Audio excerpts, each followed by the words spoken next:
कृष्ण कृष्ण हरे हरे हरे राम राम राम हरे हरे। सम्पूर्ण श्रद्धालु भक्तजनहरूलाई आजको यस श्रीमद् भागवतम नियमित प्रवचनमा हार्दिक स्वागत छ। हामी सानो कीर्तनबाट अगाडि बढ्नेछौँ। हरे कृष्ण। जय राधा माधव कुञ्ज विहारी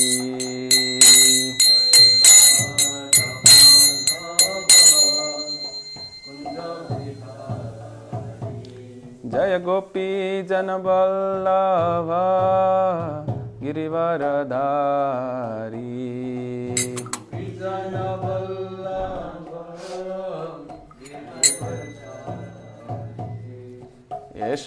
यशोदानन्दन व्रज जन रञ्जन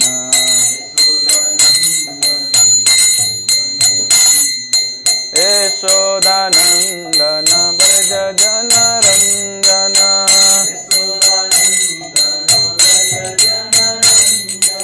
यशोदानन्दन व्रज जन रञ्जन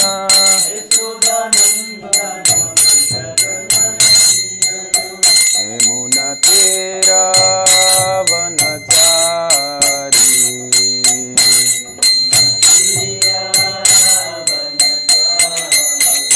जय राधा माधव कुंज विहारी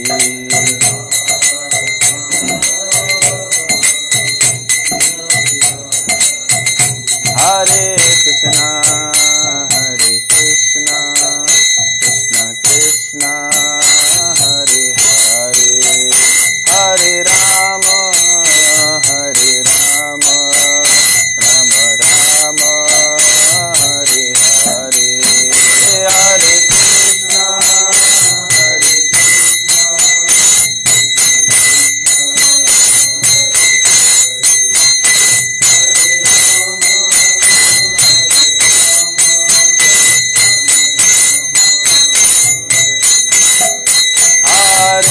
कृष्ण हरे कृष्ण कृष्ण कृष्ण हरे हरे हरे राम राम राम हरे हरे हरे कृष्ण कृष्ण हरे हरे हरे राम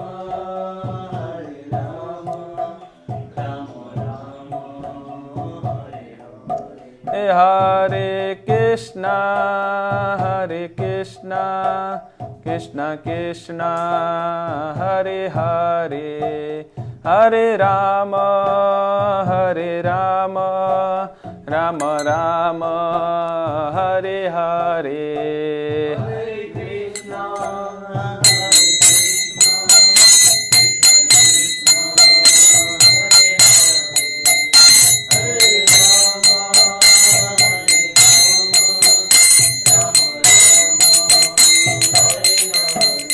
हरे कृष्ण कृष्ण कृष्ण हरे हरे हरे राम राम राम हरे हरे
श्री श्री राधा गोविंद हरि भगवान की, जगन्नाथ बलदेव सुभद्रा महारानी की, गौ निताई की, श्रील प्रभुपाद की।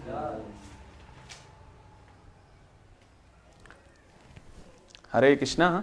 आज हामी ग्रन्थराज श्रीमद् भागवतम स्कन्द 3 अध्याय 5 विदुराज टक विथ मैत्रेय मुनिसँग विदुरको संवाद, यो अध्यायको श्लोक संख्या 29 माथि चर्चा गर्दैछौँ।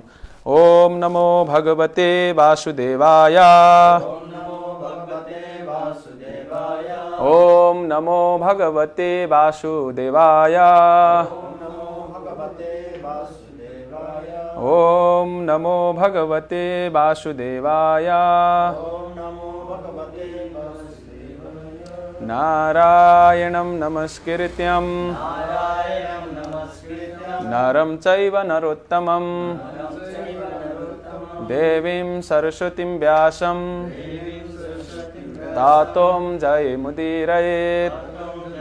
नष्टप्रायेषु अभद्रेषु नित्यं भागवत सेवया भागवते उत्तम श्लोके भक्तिर्भवति नैष्टिकी। Canto 3, Chapter 5, Vidura's talk with Maitreya, text number 29। मसँग यो दोहोऱ्याउनु होला।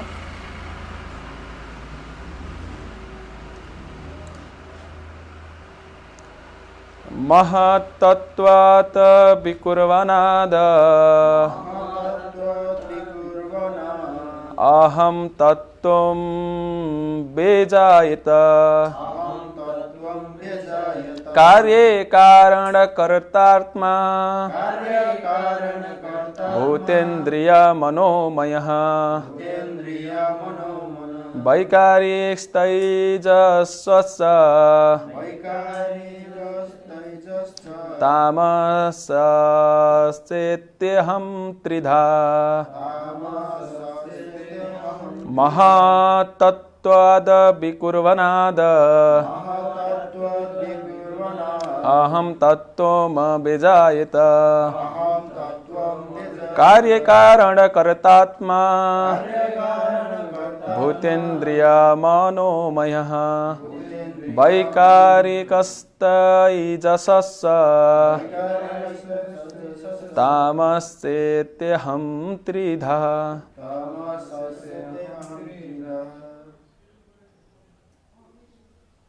महत्तत्त्वविकुर्वनाद् अहं तत्त्वं व्यजयत।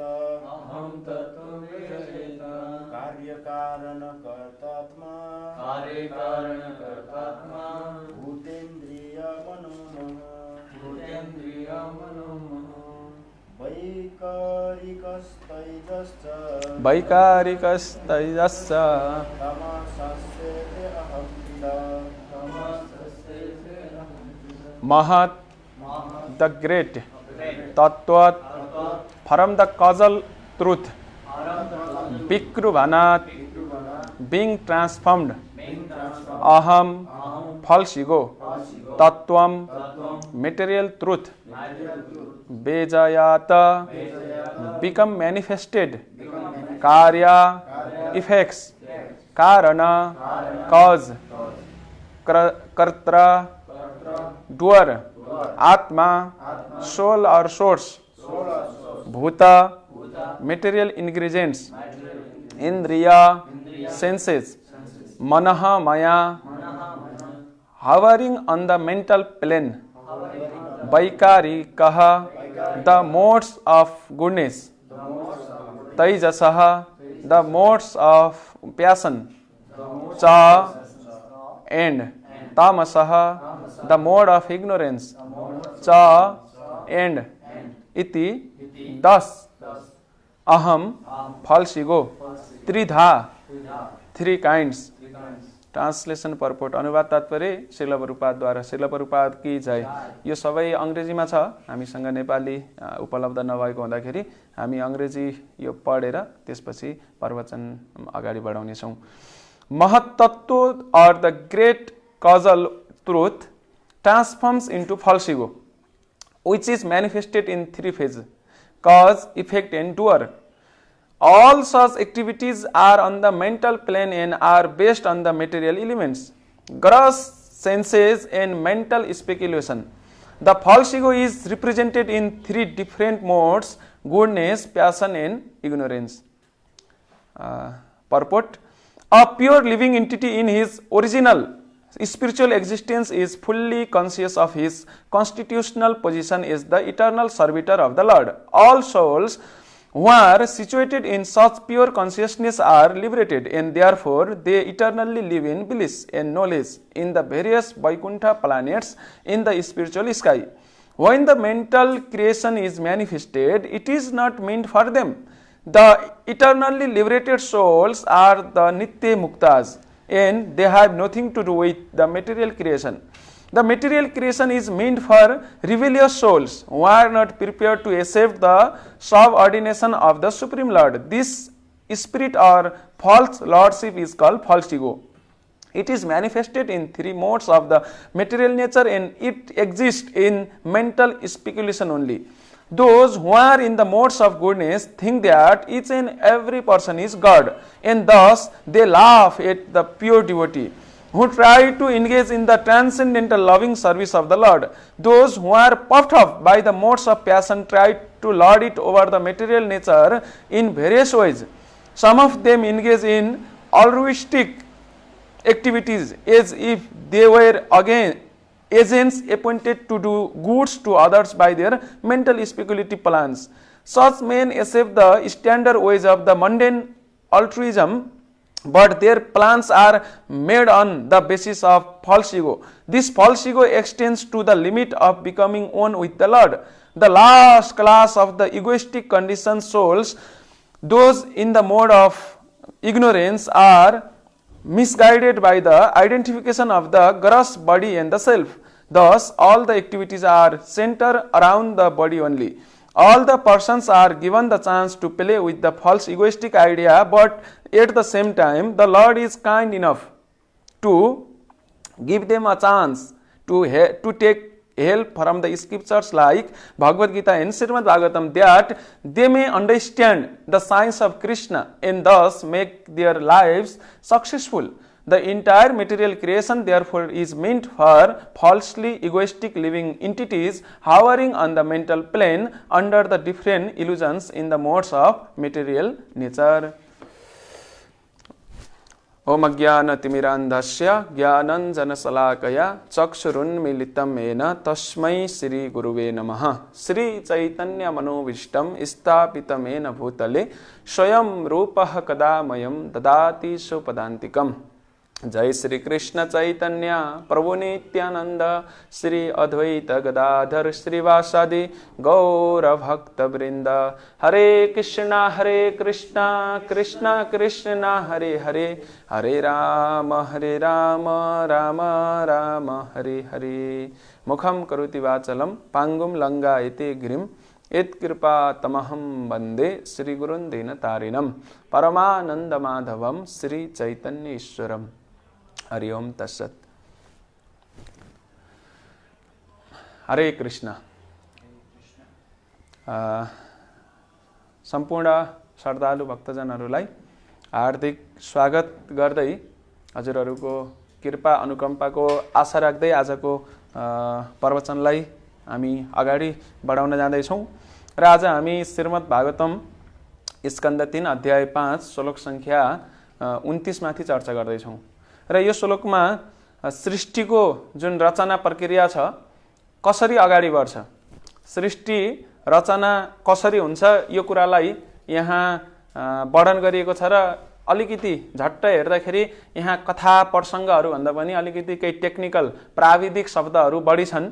भनेको अलिकति शास्त्रमा हामीहरूले यो सृष्टि रचनाको बारेमा विविध कुराहरूको वर्णन गरेको पाइन्छ, जस्तो कि यहाँ महत्त्व अनि त्यसै गरेर सत्वगुण, रजोगुण, तमोगुण, प्रकृतिका 3 गुणहरू अनि तिनीहरूले कसरी कार्य गर्छन्, मन, यसै गरेर बुद्धि, अहंकार, यी सम्पूर्ण कुराहरू आजको यो श्लोकमा शिल प्रभुपादजीले अनुवाद र तात्पर्यमा स्पष्ट पार्नुहुन्छ। आज हामी यही सेरोफेरोमा रहेर केही चर्चा गर्ने प्रयास गर्नेछौँ र विशेष गरेर सृष्टि जुन अनि पालन र संहार भगवान स्वयंले गर्नुहुन्छ र त्यसो हुँदाखेरि सृष्टिकर्ता वर्माजीले वर्म संहितामा भगवानको गुणगान गाउँदै भन्नुहुन्छ कि सृष्टि स्थिति प्रलय साधन शक्ति रेखा भनेर वास्तवमा यो संसारमा जुन सृष्टि हुन्छ, पालन हुन्छ, संहार हुन्छ त्यो सबै भगवानले गर्नुहुन्छ र यो भौतिक संसारमा त्यसको जिम्मेवारी दुर्गा देवीलाई र त्यसै गरेर शिवजीलाई र अन्य देवी देवताहरूलाई पनि यो उपलब्ध छ र यो कुरा वर्म संहितामा वर्णन गरिएको छ। भागवतमा 10 वटा प्रमुख विधाहरू छन्। अत्र सर्ग विसर्ग स्थानम पोषणम उतया मनोन्तर ईशानु कथा निरोध मुक्ति आश्रय, जस अन्तर्गत हामीहरूले जुन सृष्टि रचनाको कुरा गर्छौँ यो सृष्टि रचनालाई चाहिँ सर्ग र विसर्ग यो दुईवटा शब्दले सम्बोधन गर्छ भनेको श्रीमद् भागवतमा सर्गको पनि चर्चा छ र विसर्गको पनि चर्चा छ र यो जुन सृष्टि रचनाको प्रक्रिया आजको यो श्लोकबाट हामीले देख्न सक्छौँ कि निकै वैज्ञानिक छ। हामीहरू प्राय जसो आधुनिक विज्ञानको भाषामा सबै कुराहरू एउटा महाविस्फोट बिग ब्याङ भयो अनि त्यहाँबाट त्यो महाविस्फोटबाट सबै सिर्जना सृष्टि रचना भयो भन्ने खालको धेरैले यस्तो तर्क गरेको पाउँछौँ। तर हामीहरूले यो संसारलाई सूक्ष्म रूपमा अध्ययन गर्ने हो भने यसलाई हामीहरूले बुद्धिमत्तापूर्वक तरिकाले अध्ययन गर्ने हो भने पछाडि संसारमा कुनै पनि कुराहरू यति सुन्दर सृष्टि रचना कुनै विस्फोटको परिणाम हुन सक्दैन भनेर अड्कल लगाउन सक्छौँ। किनभने हामीहरूले हेरौँ न कहिलेकाहीँ ठुला ठुला विस्फोट भएका घटनाहरू हामीले सुन्दै आइराखेका छौँ समाचारमा र त्यो घटना विस्फोट भए पछाडि विस्फोटबाट सुन्दर सृष्टि रचना हुन्छ कि विध्वंस हुन्छ? अवश्य पनि विध्वंस हुन्छ।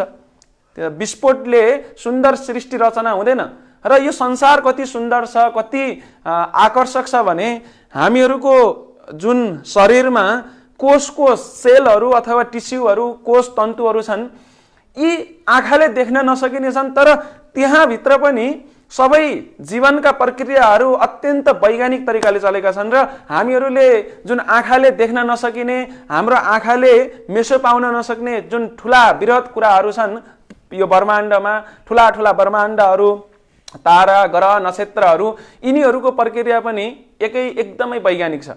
भनेपछि यो संसारको सृष्टि रचना कसरी भएको होला त भन्दाखेरि यो यत्तिकै विस्फोटको भरमा मात्रै यत्तिकै कुनै संयोग मिलेर मात्रै भएको होइन है। यसको पछाडि कसै न कसैको एकदमै उच्च स्तरको बौद्धिकता प्रयोग भएको छ र त्यो कसै न कसै अर्थात् त्यो व्यक्ति को हुन सक्छ भन्दाखेरि भगवान। यही कुरालाई भागवतले पुष्टि गर्छ भनेको ती व्यक्ति जसबाट यो संसारको सिर्जना भएको छ उहाँ चाहिँ स्वयं भगवान हुनुहुन्छ भनेर हामीहरूले भागवतका पाना पानामा त्यो कुराको पुष्टि भएको जानकारी पाउँछौँ।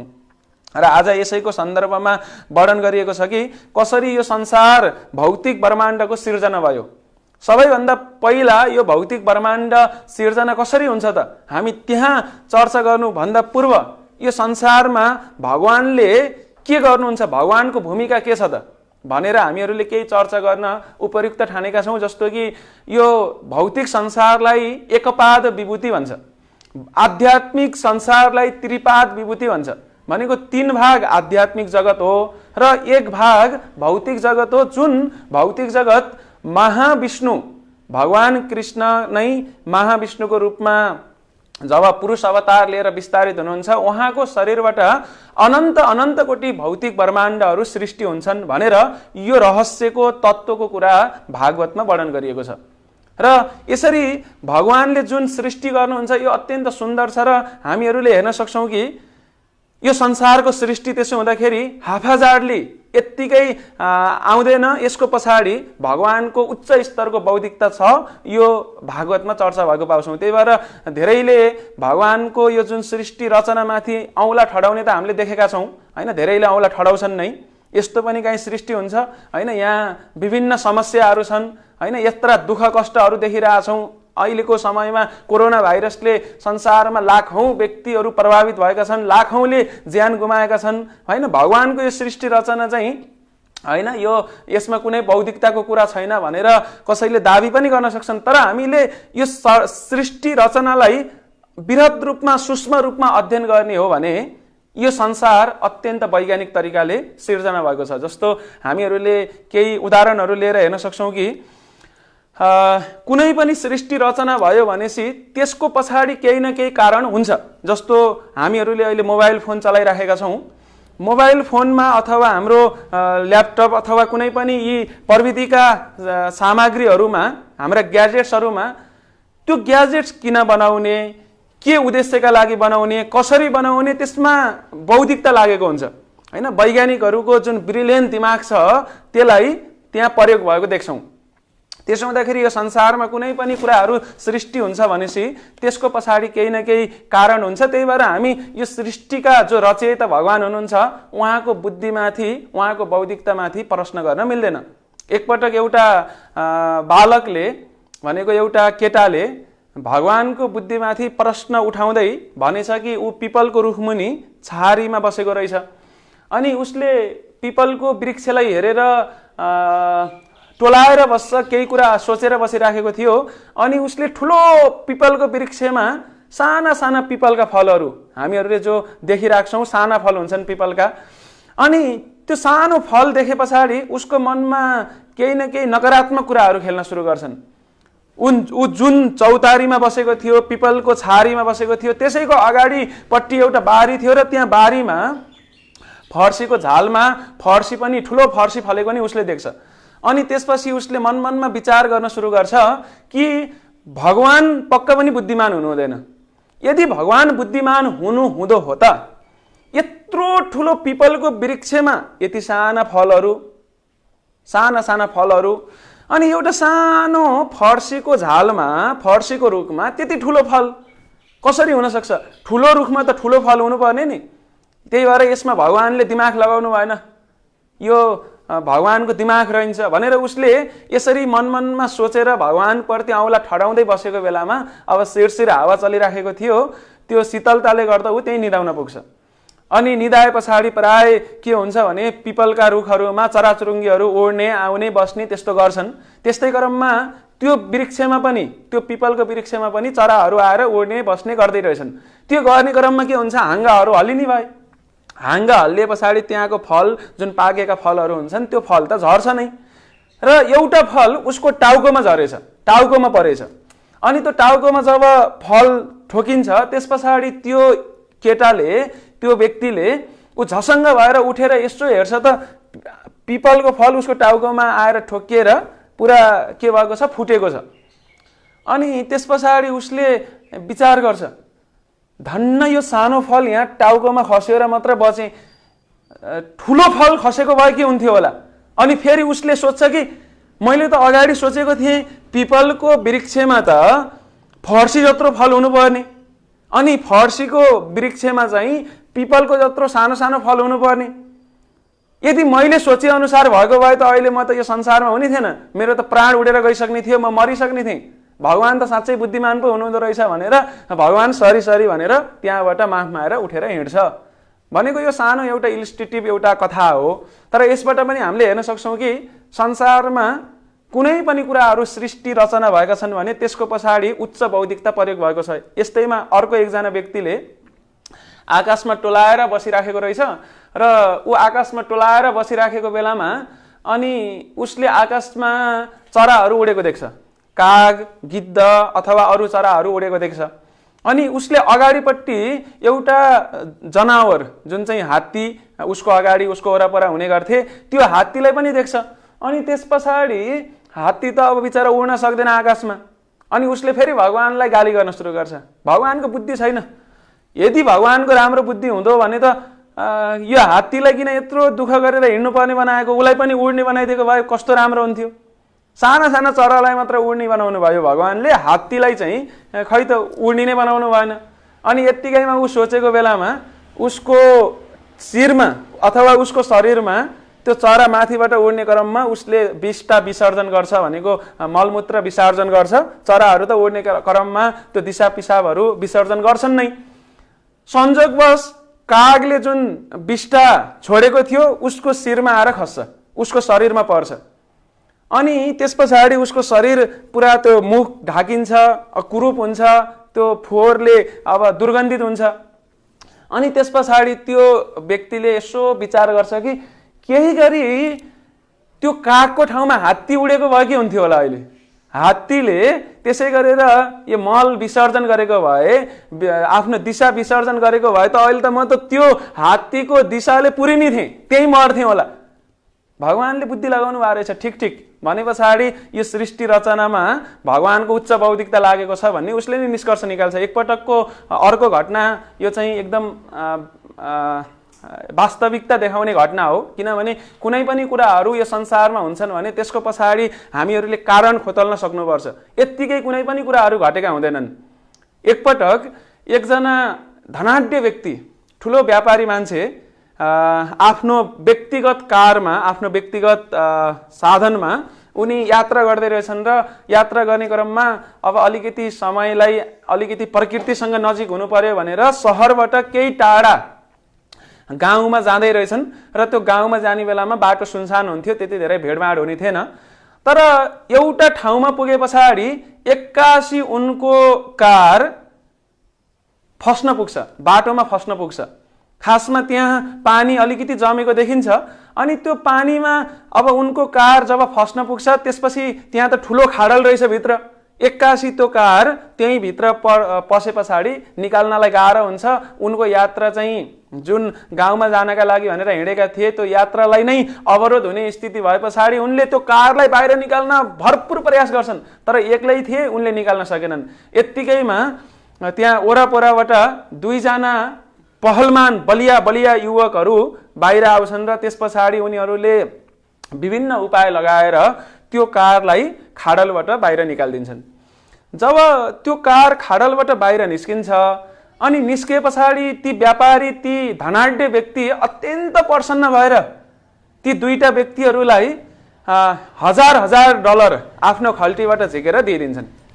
अनि त्यस पछाडि तिनीहरू नभएको भए त म आज रातभरि यहीँ बस्नु पर्थ्यो होला, म कहाँ जान्थेँ होला, के हुन्थ्यो होला यत्रो सुनसान ठाउँमा, एकान्त ठाउँमा भनेर ती व्यापारी अथवा ती धनाढ्य व्यक्ति अत्यन्त प्रसन्न भएर जाने क्रममा ती दुईजना युवाहरूलाई सोध्छन् कि अनि हजुरहरूले मलाई यत्रो सहयोग गर्नुभयो, आभारी छु।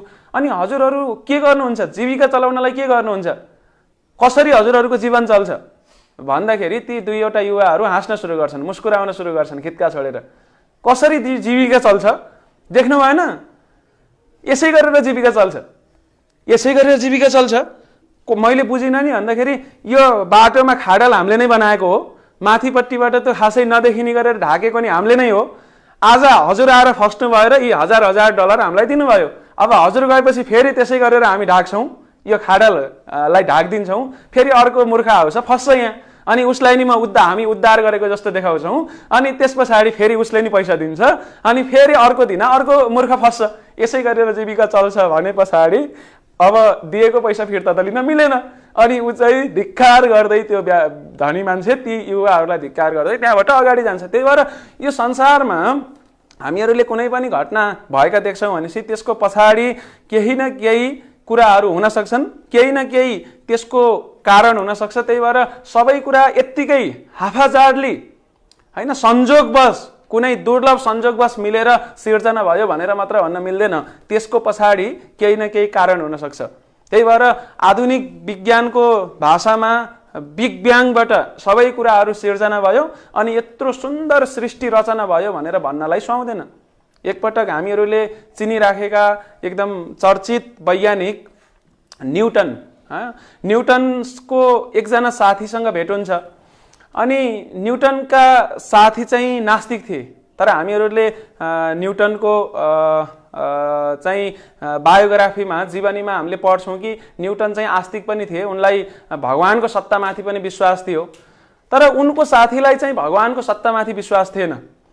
अनि जहिले पनि यो संसार भगवानले बनाउनु भएको भनेर न्युटनले दाबी गर्दै गर्दाखेरि उनको नास्तिक साथीले भन्थ्यो होइन, यो कहाँ भगवानले बनाउनु भएको, भगवानको अस्तित्व छैन, आफै बनेको भने पछाडि अब न्युटनले अब खासै त्यहाँभन्दा बढी वाद विवाद गर्नु हुँदैन। तर एक दिन चाहिँ उहाँले यो जुन ब्रह्माण्ड छ, विशेष गरेर हाम्रो सौर्यमण्डलको मोडेल, एउटा वैज्ञानिक मोडेल भनौँ न, भनेको जाइरोस्कोप यस्तै केही मोडेल बनाएर जस्तो कि सूर्यको वरपर विभिन्न ग्रह पिण्डहरू पृथ्वी लगायतका पिण्डहरूको नक्कल गरेर एउटा सानो कृत्रिम मोडेल बनाउनुहुन्छ।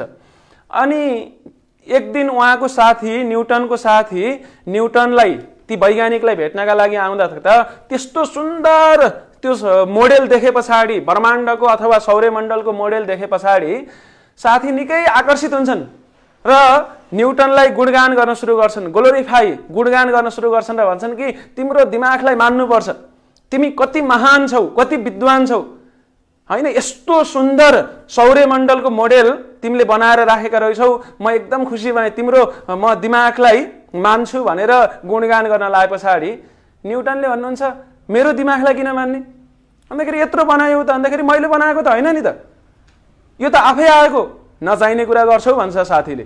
अनि त्यसपछि न्युटनले भन्नुहुन्छ हो के साँच्ची नै हो, हिजो बेलुकी म सुत्ने बेलामा केही प्लास्टिक केही फलाम अथवा धातुहरू प्लास्टिकहरू अरू यस्ता कुराहरू लिएर मैले एक ठाउँमा राखेका थिएँ, अनि बिहान उठ्ने बेला त ती सबै के भएछ मिलेर घोलिएर यस्तो सुन्दर मोडेल पो बनेछ सौर्यमण्डलको, हैन कुनै पिण्ड सूर्य जस्तो, कुनै पृथ्वी जस्तो, कुनै अरू ग्रह नक्षत्र जस्तो यसरी आफै बनेको भने पछाडि ती न्युटनका साथीले भन्छन् कि नचाहिने कुरा यस्तो मोडेल बनाउनका लागि आफै बन्छ, नचाहिने कुरा बन्दैन, यसको पछाडि तिम्रो जस्तो जिनियस दिमाग अथवा तिम्रो जस्तो उच्च बौद्धिकता भएको व्यक्तिले मात्र यो बनाउन सक्छ, जो तैले बनाउन सक्दैनन् भनेर जब न्युटनको साथीले नास्तिक साथीले दाबी गर्छ तब न्युटनले भन्नुहुन्छ कि थाहा रहेछ त तिमीलाई नि साथी, एउटा सानो सौर्यमण्डलको मोडेल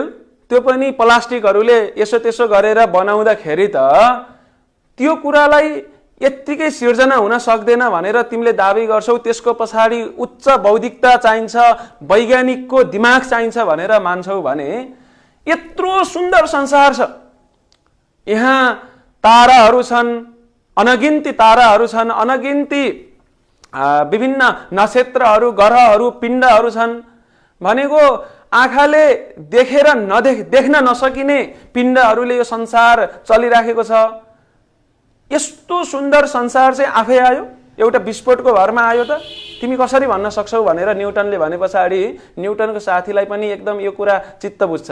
भनेको सार के हो भने पछाडि संसारमा कुनै पनि कुराहरू सृष्टि रचना हुने बेलामा त्यसको पछाडि भगवानको उच्च बौद्धिकता लागेको हुन्छ र विशेष गरेर आजको प्रसङ्गमा कसरी यो संसारको सृष्टि भयो, कसरी यो संसारको रचना भयो भनेर वर्णन गरिएको छ। हामीहरूले जस्तो कि एउटा घरको उदाहरण लियौँ, एउटा घर बनाउनका लागि पनि धेरै कुराहरूलाई विचार गर्नुपर्छ, ब्रह्माण्डको कुरा छोडिदिउँ, एउटा घर बनाउनका लागि पनि घर किन बनाउन लागेको त, बिल्डिङ बनाउँदैछौँ भने त्यो बिल्डिङ बनाउनलाई कमसेकम पनि 4वटा प्रक्रियाहरू जरुरी छ। भनेको पहिलो नम्बरमा त्यो बिल्डिङ त्यो भवन किन बनाउन लागेको त, त्यसको अर्थ के हो, अर्थ विशेष के हो, त्यसको उद्देश्य के हो।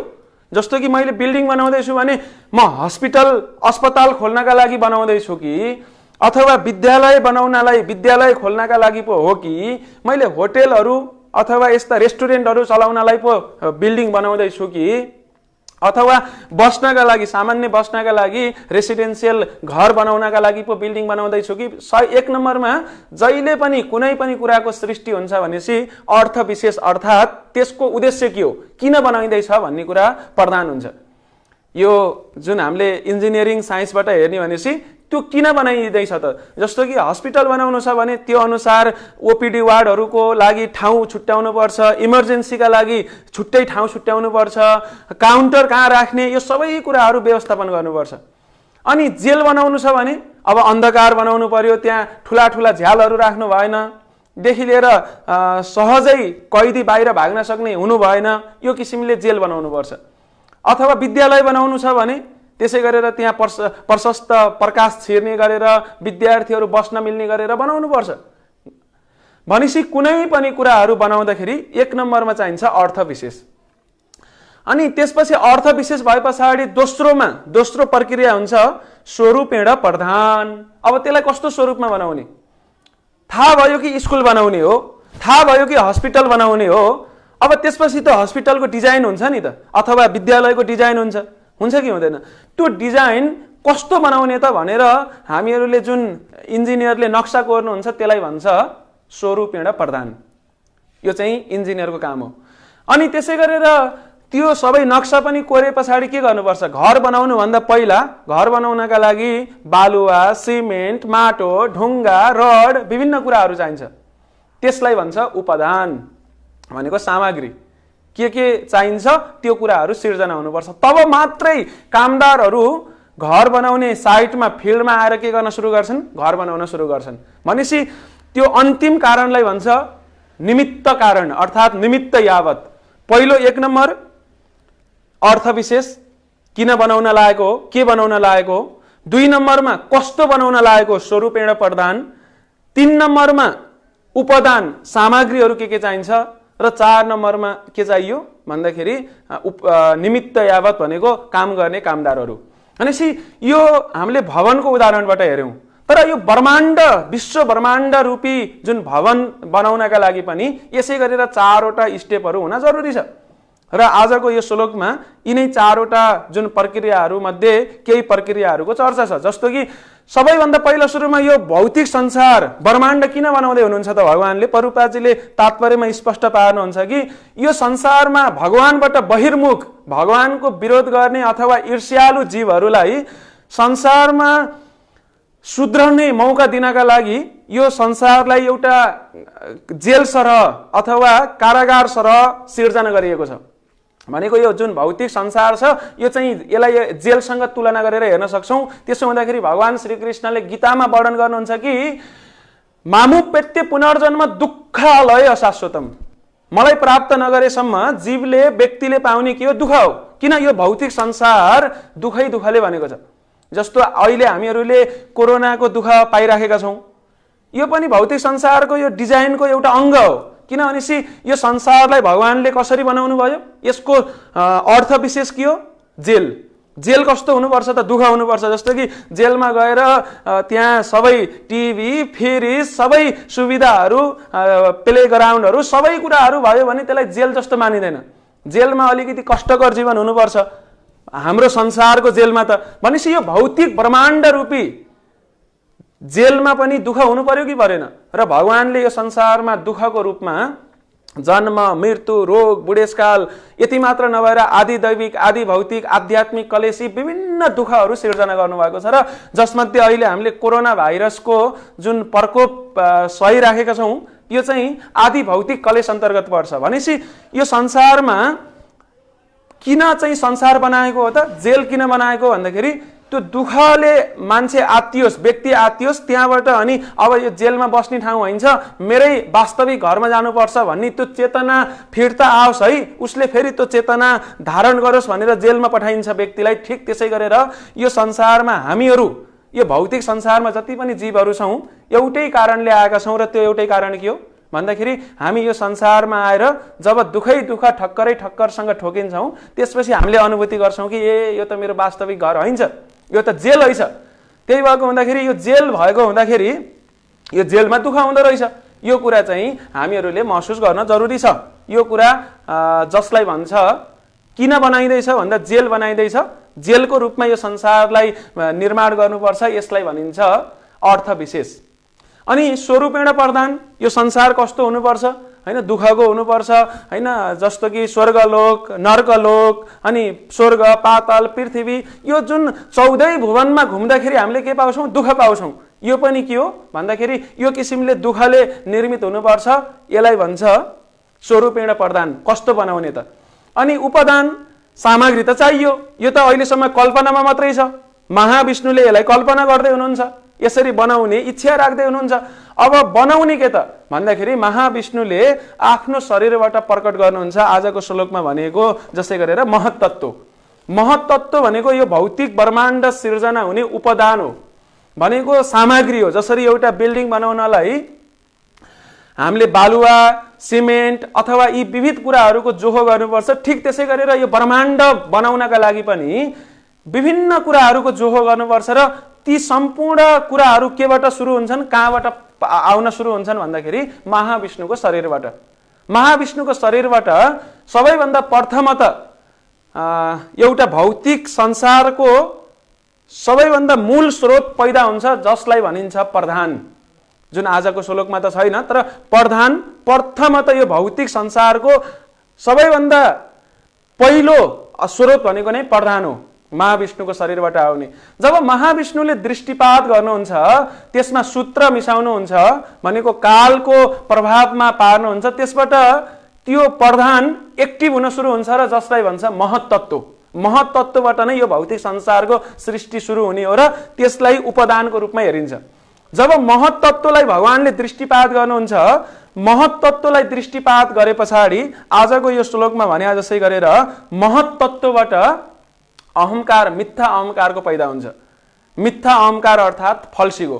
अनि यो फल्सीगो मिथ्या अहंकार सँगसँगै जुन प्रकृतिका 3 गुणहरू प्रकट भएका हुन्छन् र मिथ्या अहंकार र प्रकृतिका 3 गुणहरूको सम्मिश्रणबाट यो संसारका जति पनि हामीले अहिले देखेका कुराहरू छन्, नदेखेका कुराहरू छन्, सबै कुराहरू त्यहाँबाट सृष्टि हुन्छन्। जस्तो कि मिथ्या अहंकार, फल्सीगो र सत्वगुण, मोड अफ गुडनेस र फल्सीगो मिथ्या अहंकारको सम्मिश्रणबाट के सिर्जना हुन्छ भन्दाखेरि मन।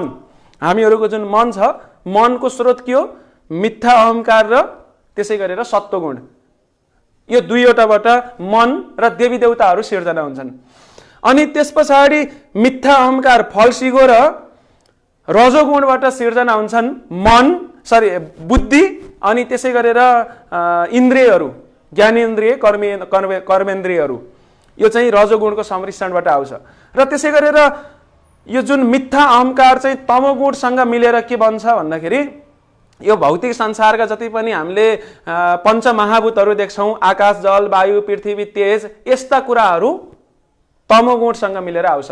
भनेपछि त्यस पछाडि जस्तो कि जब यो त प्रक्रिया हो, एकदम टेक्निकल कुराहरू छ, र जब यसरी बन्ने क्रममा यो पञ्चमहाभूत कसरी बन्छ त? सबैभन्दा पहिला सुरुमा आकाश बन्छ। भनेको त आकाश बन्नुभन्दा अगाडि आवाज, ध्वनि पैदा हुन्छ र ध्वनि बन्नुभन्दा पूर्व भगवानको त दिव्य योजना अन्तर्गत यो ध्वनि श्रवण गर्ने कान, जुन यो इन्द्रियहरूको के हुन्छ? सिर्जना हुन्छ। यसरी प्रथम त आकाशको सिर्जना हुन्छ। अनि त्यसमा परिवर्तन आएर आकाशबाट वायुको परिवर्तित रूप वायु रूपमा देखिन्छ। अनि वायुमा के हुन्छ? स्पर्शको गुण हुन्छ। त्यही भएर हामीले यो जुन वायु, अहिले तपाईँले आफ्नो छालालाई यसो हम्किनु भयो भने स्पर्शको तपाईँले के गर्नुहुन्छ? महसुस गर्नुहुन्छ। भनेपछि त्यसै गरेर छालाको प्रकट हुने भयो। त्यस पछाडि वायुबाट फेरि परिवर्तित भएर अग्निको सिर्जना हुन्छ। अनि अग्निलाई के गर्छौँ? आगो भए पछाडि भनेपछि आगोको एउटा रूपलाई भन्छ प्रकाश। त्यो प्रकाश भए पछाडि मात्र हामीले कुनै पनि वस्तुलाई देख्न सक्छौँ। भनेपछि त्यो आकार केसँग सम्बन्धित छ? हाम्रो दृष्टिसँग सरोकार छ। र यसरी हाम्रो आँखाको क्यापासिटी पनि पैदा हुन्छ र सँगसँगै अग्निको पनि पैदा हुन्छ। अनि अग्निबाट पैदा हुन्छ जल, हैन? जल चाहिँ हाम्रो इन्द्रिय, कुन इन्द्रियसँग सम्बन्धित छ? जिब्रोसँग। जस्तो कि हामीले जल मुखमा नराखेसम्म हामीले कुनै पनि कुराको स्वाद पाउँदैनौँ। हामीहरूले खाने खानाको स्वाद तब मात्रै आउँछ जब हामीहरूको जिब्रोमा के आउँछ? पानी आउँछ, हो कि होइन? त्यो पानीसँग मिले पछाडि स्वाद आउँछ र यसरी पानीको सिर्जना हुन्छ। र अन्ततोगत पानीबाट फेरि यो पञ्चमहाभूत मध्ये अन्तिम अर्थात् पृथ्वी, जुन हामीले देखिराखेका छौँ, जसबाट हाम्रो शरीर बनेको छ, यो पृथ्वी प्रकट हुन्छ। यो चाहिँ भागवतमा धेरै प्रसङ्गहरूमा यो संसारको सृष्टि रचनाको बारेमा वर्णन गरिएको छ। र यसरी जब पञ्चमहाभूत अनि इन्द्रियहरू, त्यसै गरेर सूक्ष्म तत्त्वहरू, मन, बुद्धि जस्ता अथवा अहंकारहरू, कुराहरू सबै मिले पछाडि यी सबै जति पनि उपादान मिल्यो, त्यो उपादान अर्थात् सामग्रीहरूलाई लिएर सृष्टिकर्ता ब्रह्माजीले अब सृष्टिको सेप अथवा आकार दिन सुरु गर्नुहुन्छ। यसभन्दा अगाडि सबै कुराहरू महाविष्णुको शरीरबाट प्रकट भएर महाविष्णुको कृपाबाट हुन्छ। त्यसो हुँदाखेरि जति पनि कार्यहरू अहिलेसम्म वर्णन गरियो, ती सबैका कारण हुनुहुन्छ महाविष्णु अर्थात् कृष्ण, जसलाई भागवतमा सर्ग भनेर वर्णन गरिएको छ। सर्गपछि विसर्ग अर्थात् जहाँ चाहिँ ब्रह्माजीलाई हामीले सृष्टिकर्ता भन्छौँ, अनि भगवान विष्णुलाई पालनहार भन्छौँ, त्यसै गरेर शिवजीलाई संहार गर्ने भनेर हेर्छौँ। भनेपछि ब्रह्माजीलाई जुन सृष्टिकर्ता भन्छौँ, किन भनेको त? भन्दाखेरि यो सबै उपादान प्राप्त भए पछाडि उहाँले के गर्नुहुन्छ, यो 14 भुवनले युक्त यो ब्रह्माण्डको आकार दिनुहुन्छ र यसरी यो कार्यलाई भन्छ विसर्ग। र हामीहरूले त देख्छौँ कि ब्रह्मजीले नै सबै बनाउनु भयो, अनि त्यस पछाडि ब्रह्मजी भन्दा माथि त कोही पनि देखिँदैन, किनभने यो ब्रह्माण्डको प्रथम जीव भनेको ब्रह्मजी हुनुहुन्छ। त्यसो हुँदाखेरि धेरैचोटि हामीहरूले सोच्छौँ कि सबैभन्दा पुरानो ब्रह्मजी नै हो, त्यहाँभन्दा माथि केही छैन। तर ब्रह्मजी भन्दा पनि माथि को हुनुहुन्छ भन्दा भगवान हुनुहुन्छ। भगवानको नाभिबाट जुन कमल फूल उत्पन्न भएको थियो त्यसबाट ब्रह्मजी प्रकट हुनुभयो। त्यही भएर हामीहरू चाहिँ आश्चर्यचकित हुन्छौँ ब्रह्मजी नै सबै हुनुहुन्छ भनेर, तर होइन। एकपटक नारद मुनिले सृष्टिकर्ता ब्रह्मजीलाई गुणगान गर्न सुरु गर्नुभयो।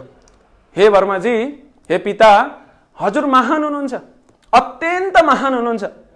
किन महान हुनुहुन्छ भनेपछि हजुरभन्दा पर अर्को केही पनि छैन, सबै कुराको सृष्टिकर्ता स्रोत हजुरै हुनुहुन्छ भनेर भन्दै गर्दाखेरि सृष्टिकर्ता ब्रह्मजीले भन्नुभयो कि होइन नारद, तिमी गलत छौ, म सबै कुराको स्रोत हुन सक्दिनँ, मेरो पनि स्रोत हुनुहुन्छ जो भगवान हुनुहुन्छ भनेर सृष्टिकर्ताले नारद मुनिलाई यो कुरा वर्णन गर्नुहुन्छ।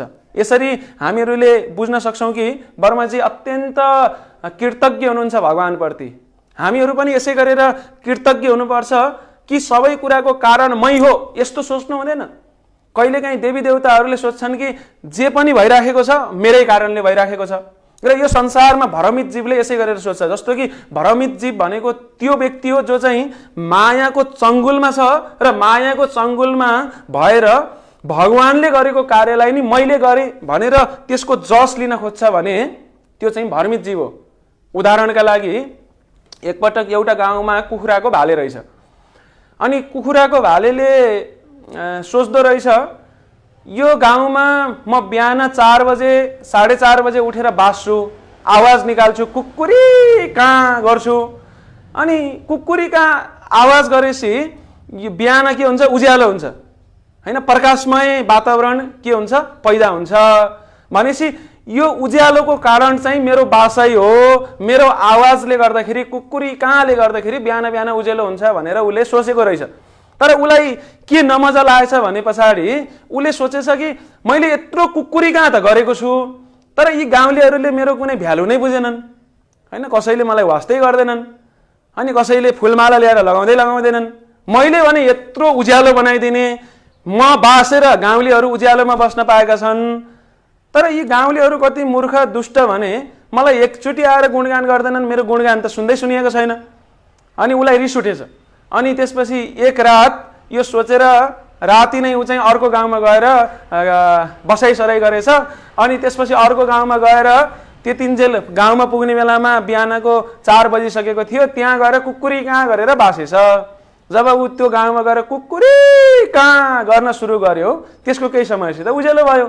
अनि त्यो कुखुराको भालेले सोच्न लागेछ कि हा हा हा, आज चाहिँ त्यो मेरो पहिलाका गाउँलेहरूले बल्ल चिनेका होलान् नि, मलाई मेरो भ्यालु बल्ल बुझेका होलान्, म यो गाउँमा आएर बासेँ त्यही भएर यहाँ उज्यालो भयो, त्यो गाउँमा आज म बास्दिनँ, त्यहाँ त अँध्यारो भइराख्यो होला अहिलेसम्म पनि। कुखुराको भालेले यस्तो सोच्दै रहेछ।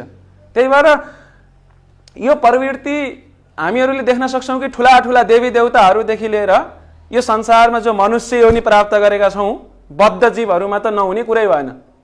ठुला ठुला देवी देवताहरूमा पनि मै हो सबै कुराको कर्ता, मै हो, मैले नै गर्दा संसार चलेको छ भन्ने यस्ता घटनाहरू धेरै पटक घटेको हामीले देख्छौँ। इन्द्रजीलाई अहम भयो कि संसारमा वर्षा गर्ने मैले नै हो, तर त्यो शक्ति कहाँबाट आएको, भगवानबाट। त्यो कुरा उहाँले कहिलेकाहीँ बिर्सिनुहुन्छ। एकपटक देवी देवताहरूलाई अहमता चढेछ कि सबै देवी देवताहरूलाई यस्तो अहमता चढेछ कि वायुदेवले सोच्न लाग्नुभयो संसारमा मछुरा पो प्राण छ, मछुरा पो मान्छेहरू प्राणीहरू बाँचिराखेका छन्, हुन पनि हो हावै नभए पछाडि बाँच्ने कसरी होइन। अनि उहाँलाई चाहिँ त्यो अहमताले गर्दा फुल्नु भएछ। त्यसै गरेर जल देवतालाई पनि अहमता सुरु भएछ, अनि अग्नि देवतालाई नि अहमता सुरु भएछ कि अग्निदेवले सोच्नु भएछ मछुरा पो संसार चलिराखेको छ, यो संसारमा तातो मात्र घटोस् त, अग्नि मात्र नहोस् त, त्यस पछाडि संसारै के हुन्छ, विध्वंस हुन्छ, यो सबै मैले गर्दा चलिराखेको छ भनेर उहाँले नि छाती फुलाउन लाग्नु भएछ। अनि यसै गरेर अब स्वर्गका राजा इन्द्रलाई त अहमता नहुने कुरै भएन। सबैलाई एकपछि अर्को अहमता हुँदै गए पछाडि भगवान त हरेकको हृदयमा हुनुहुन्छ। अहम आत्मा गुडाकेश सर्वभूताशय स्थित, म हरेकको हृदयमा परमात्मा रूपमा निवासित छु भनेर भगवानले भन्नुहुन्छ। सर्वस्य चाहम हृदि सन्निविष्टो मत्त स्मृति ज्ञान अपोहनम च भन्नुहुन्छ भगवानले। भनेपछि भगवानलाई यो कुरा थाहा भयो कि देवी देवताहरूमा खुब अहमता चढेको छ, सबैले आफूले आफूलाई कर्ता ठानेका छन्। अहंकार विमूढ आत्मा कर्ता अहम इति मन्यते, यिनीहरूलाई अब पाठ सिकाउनु पर्यो भनेर उहाँले रूप फेरेर एउटा यक्षको रूप धारण गरेर देवताहरूसँग जानुभएछ। जाने क्रममा बाटोमा उहाँको भेट हुन्छ अग्निदेवसँग। अनि अग्निदेव खुब आफ्नो अहमताले एकदम प्रभावित भएर गौरवान्वित भएर जाँदै हुनुहुन्थ्यो। बाटोमा चाहिँ अग्निदेवलाई देखे पछाडि यक्ष रूपमा प्रकट हुनुभएका भगवानले भन्नुहुन्छ, हजुर को हुनुहुन्छ, कहाँ जाँदै हुनुहुन्छ भनेको त अग्निदेव अब हाँस्न सुरु गर्नुहुन्छ। मलाई को हुनुहुन्छ, कहाँ जानुहुन्छ भनेर सोध्छ। चिनिया छैनस्? संसारभरि जुन अग्नि छ नि त्यो अग्निको नियन्त्रक देवता हो।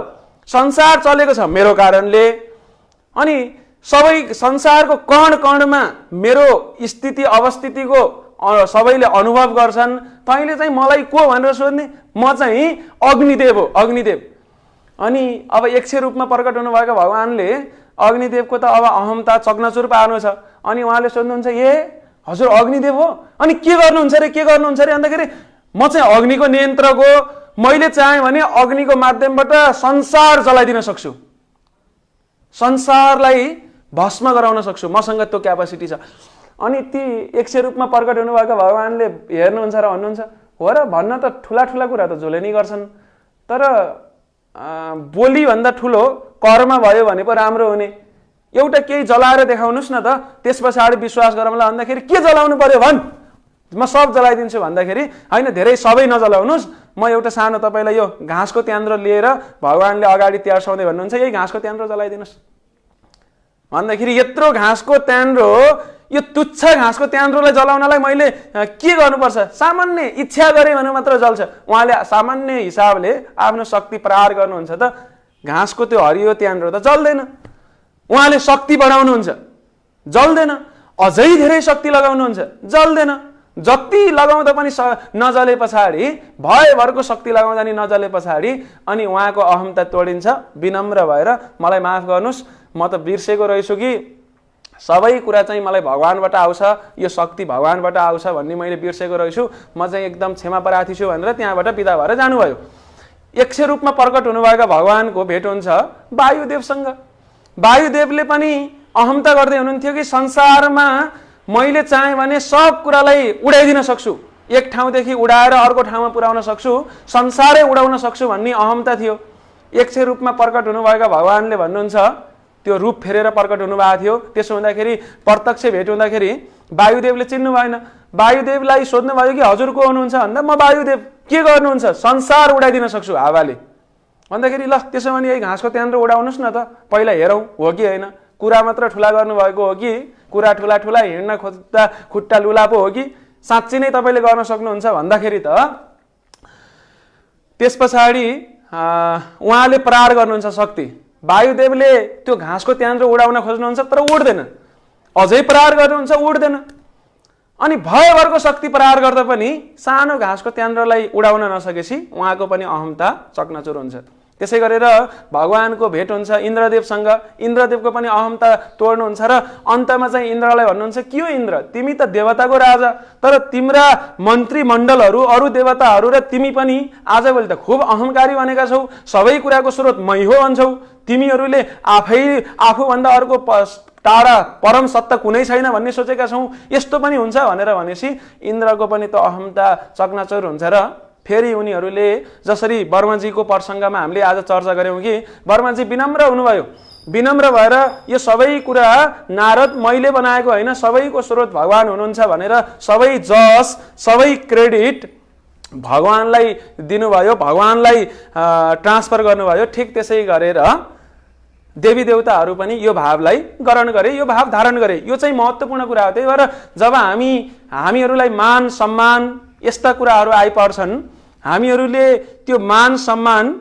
तत्काल आफूभन्दा अग्रजलाई पास गर्नुपर्छ। र आध्यात्ममा त यो सूत्र नै हो। जस्तो कि हाम्रो भक्तिवेदान्त स्वामी श्रील प्रभुपादजी, इस्कनका संस्थापक आचार्य श्रील प्रभुपादजीले जब पनि उहाँले सुन्नुहुन्थ्यो कि भक्तहरूले र अरू कसैले गुणगान गरेको, हजुरले यत्रो महान कार्य गर्नुभयो भन्दाखेरि प्रभुपादजीले हो मैले गरेँ कहिले पनि भन्नु भएन। उहाँले भन्नुभयो कि जे पनि भयो सबै मेरो गुरु महाराजले गर्नुभएको, सबै भगवान कृष्णले गर्नुभएको हो, मैले त केही पनि गरेको होइन, मसँग त कुनै पनि योग्यता थिएनन् भनेर यसरी विनम्र भन्नुभयो। र यो विनम्रता चाहिँ एउटा भक्तको साधुको लक्षण हो। जब हामी विनम्र हुन्छ तब हामीले के गर्छौँ, सहनशीलता अथवा अन्य सकारात्मक गुणहरू स्वतः स्फूर्त रूपमा विकास गर्छौँ। र चैतन्य महाप्रभुले भन्नुहुन्छ कि तीर्णादपि सुनिचेन तरोरपि सहिष्णुन अमानिन मानदेन कीर्तनीय सदारी। हामीहरूले चारवटा कुरा जहिले पनि सम्झिनुपर्छ। कण्ठ जसरी हामी कण्ठीमाला धारण गरेका छौँ त्यसै गरेर जीवनमा धारण गर्नुपर्छ। तीर्णादपि सुनिचेन तरोरपि सहिष्णुन, एउटा वृक्षभन्दा बढी सहनशील हुनुपर्छ र झारपात भन्दा बढी आफूलाई चाहिँ तुच्छ ठान्नुपर्छ। अनि अरूलाई मान दिनुपर्छ, आफूले मान खोज्नु हुँदैन। यसरी यो गुण जसले धारण गर्छ त्यो व्यक्ति भगवानको प्रिय बन्न सक्छ। उदाहरणका लागि एकपटकको कुरा हो, इतिहासमा एकजना महान राजा हुनुभएको थियो जसको नाम शिवाजी महाराज हैन। शिवाजी महाराजको प्रसङ्ग तपाईँ गुगलमा पनि सर्च गर्न सक्नुहुन्छ। उहाँ चाहिँ निकै महान हुनुहुन्थ्यो र भक्त पनि हुनुहुन्थ्यो। र एकपटक शिवाजी महाराज जङ्गलमा आफ्ना सेना सिपाहीहरूसहित जङ्गलमा यात्रा गर्दै हुनुहुँदो रहेछ। र गर्ने क्रममा संजोग भनौँ उहाँ एक ठाउँमा जहाँ पुग्नुभयो त्यो ठाउँमा एउटी महिलाले भनेको एकजना महिलाले लट्ठीले झटारो हान्दै, त्यहाँ आँपको रुख रहेछ, आँपको वृक्ष रहेछ, आँप फलेका रहेछन् र त्यो आँप झार्नका लागि वृक्षमा लाठीले झटारो हान्नु हुँदो रहेछ। अनि झटारो हान्ने क्रममा शिवाजी महाराज पनि संजोगवश ठ्याक्कै त्यहीँ पुग्नु भएको स्थिति परेछ। त्यो जुन आँप झार्नलाई झटारो हान्नु भएको थियो त्यो लट्ठी घुम्दै घुम्दै घुम्दै घुम्दै ठोकिएर कहाँ पुग्छ, शिवाजी महाराजको जुन मुकुट उहाँले लगाउनु भएको थियो त्यही मुकुटमा गएर ठोकिन्छ। मुकुटमा ठोके पछाडि शिरमा लगाएको जुन मुकुट छ त्यो झरेर भुइँमा खस्न पुग्छ। जब यस्तो स्थिति सिर्जना हुन्छ, शिवाजी महाराज को शिरमा लगाएको मुकुट कसैले झार्छ भने त्यसलाई ठुलो अपमान मानिन्छ, त्यो ठुलो अपमानको कुरा हुन्छ।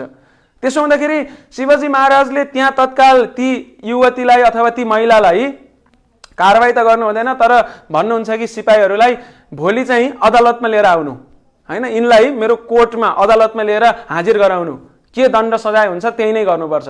अनि त्यस पछाडि ती महिला पनि साह्रै डराएकी हुन्छन्। अनि उनी सेना सिपाहीले लगे बमोजिम उनी पनि भोलिपल्ट जुन अदालतमा इजलास गर्नुपर्ने हुन्छ त्यहाँ उपस्थित हुन्छन् र शिवाजी महाराज स्वयं उपस्थित भएर ती महिलालाई सोध्छन् कि किन तपाईले मलाई यो लट्ठी प्रहार गरेर मेरो मुकुट झार्दिनु भयो, यो ठुलो अपमान किन गर्नुभयो भन्दाखेरि ती महिलाले भन्छन्, महाराज महाराज मैले कहाँ हजुरलाई हानेको हो र, मैले त त्यो लट्ठी जुन झटारो हान्दै थिएँ नि, त्यो लट्ठी झटारो किन हानेकी थिएँ भन्दाखेरि त्यो लट्ठीले आँपको वृक्षमा लागेर त्यहाँबाट आँप खसुन् झरुन् भनेर पो मैले झटारो हानेकी त हैन। त्यो लट्ठी हाने पछाडि आँपले के दिन्छ, आँपको वृक्षले आँपको फल दिन्छ मलाई, अनि म त्यही फलले जीविका चलाउँछु भनेर भने पछाडि शिवाजी महाराजले सोच्न लाग्नुभयो, ए भने पछाडि आँपको वृक्ष एउटा रुखले झटारो खाँदा पनि फल दिँदो रहेछ। अनि उहाँले सोच्नुभयो तर म त राजा, अब राजालाई आँपले सयौं हजारौं लाठीको प्रहार झड्का खाएर पनि फल दिन्छ भने म त एउटै प्रहार खाँदाखेरि झड्का खाँदाखेरि यिनलाई जेलमा हाल्छु, के सजाय दिन्छु भनेर सोचिरहेको छु। म त आँप भन्दा पनि के रहेछु, गए गुज्रेको पो भएछु, मैले त आँपले जति पनि गुणहरू देखाउन सकेको रहन्छु भन्ने सोचेर तत्काल के गर्नुभयो, ल ठिकै छ मैले बुझिहालेँ, आँपलाई झटारो हान्दाखेरि तपाईलाई 2-4वटा आँपका फलहरू खस्थे भनेपछि मलाई झटारो हान्नुभयो, म हजुरलाई त्यो बेलाको समयको हिसाबले 10,000 रुपियाँ इनाम स्वरूप दिन्छु र तपाईका लागि यो आँपका वृक्षहरू जङ्गलमा जान नपर्ने गरेर म तपाईँलाई धेरै जग्गा दिन्छु ताकि तपाईँले आफ्नै जग्गामा आँप उमार्न सक्नुहोस् भनेर ती महिलालाई के गर्नुहुन्छ, जग्गा सम्पत्ति यस्ता कुराहरू दिएर सम्मानित गर्नुहुन्छ। खासमा यो कथाबाट हामीले धेरै महत्त्वपूर्ण सन्देश लिन सक्छौँ। एउटा वृक्ष झटारो खाँदा पनि उसले सहेर बस्छ, जहिले पनि त्यसै गरेर हामी सहनशील हुनुपर्छ। वृक्ष सहनशील भएको जस्तै गरेर कोही गएर बन्चरो लिएर काट्नै गए पनि उसले सहेर बस्छ र त्यसै गरेर झारपातले पनि के गर्छ, दुबो हामीले हाम्रो चौरमा हिँड्ने बेलामा दुबो माथि उसको शिरमा टेक्छौँ तैपनि उसले विरोध गर्दैन। यो चाहिँ भक्तमा स्वभाव हुनुपर्छ। अमानिन आफूले मान खोज्नु हुँदैन र मान देन अर्थात् अरूलाई मान सदैव प्रदान गर्नुपर्छ। र यस्तो भाव हामीहरूले चाहिँ यो सृष्टि रचनाको प्रक्रियासँग जोडिएर आउँदाखेरि वर्मजीमा देख्छौँ। हुन त कहिलेकाहीँ उहाँमा पनि विभिन्न समस्याहरू आए भगवानको लीला शक्तिको कारणले गर्दाखेरि उहाँले पनि भगवानलाई परीक्षा लिनुभयो, मै सबै कुरा हो भनेर नि सोच्नुभयो। तैपनि त्यो कथम कदाचित हुने यस्ता क्रियाकलापबाट वर्मजी सधैँभरि यस्तै हुनुहुन्थ्यो भनेर भन्न मिल्दैन। उहाँको हृदय के थियो भन्दाखेरि सधैँभरि विनम्र हुनुहुन्थ्यो र उहाँले सदैव भगवानको गुणगान गर्नुहुन्थ्यो। जब जब उहाँलाई कसैले मान सम्मान गर्थे, सबै तपाईँ नै हो भनेर भन्थे, त्यस पछाडि उहाँले होइन होइन म सबै होइन, हरेक कुराको स्रोत भगवान हुनुहुन्छ भनेर उहाँले गुणगान गर्नुहुन्थ्यो। त्यसो हुँदाखेरि हामी वर्म संहिता जुन वर्मजीले भनेको प्रार्थना जहिले नि गाउँछौँ कि ईश्वरम परम कृष्ण सच्चिदानन्द विग्रह अनादिरादिर गोविन्द सर्व कारण कारणम। यो कुरा महत्त्वपूर्ण छ र यो कुरा हामीले जब बुझ्छौँ त्यस पछाडि स्वाभाविक रूपमा हामी भगवानको भक्तिमा अग्रसर बन्न सक्छौँ, अगाडि बढ्न सक्छौँ र यसबाट हाम्रो जीवन सफल हुन्छ, धन्य हुन्छ। सो आज हाम्रो समय हामी केही ढिला सुरु गर्न पुगेका थियौँ कारणवश यहाँको इन्टरनेटको समस्याले र हामी समय लगभग सिद्धिसकेको हुँदाखेरि आजलाई यो प्रवचन यतिमै रोक्छौँ, किनभने अब सबैको आफ्नो सेवाहरू ड्युटीहरू हुनसक्छ। हामी लामो यो प्रवचनलाई अगाडि यहाँभन्दा बढी बढाउन चाहँदैनौँ। यदि कसैले आजको यो प्रवचनबाट आजको प्रसङ्गबाट केही कुरा बुझ्नु भएको छैन भने कृपा गरेर तपाईँहरूले टाइप गरेर मेसेज बक्समा कमेन्ट बक्समा यो पठाउन सक्नुहुन्छ र त्यस पछाडि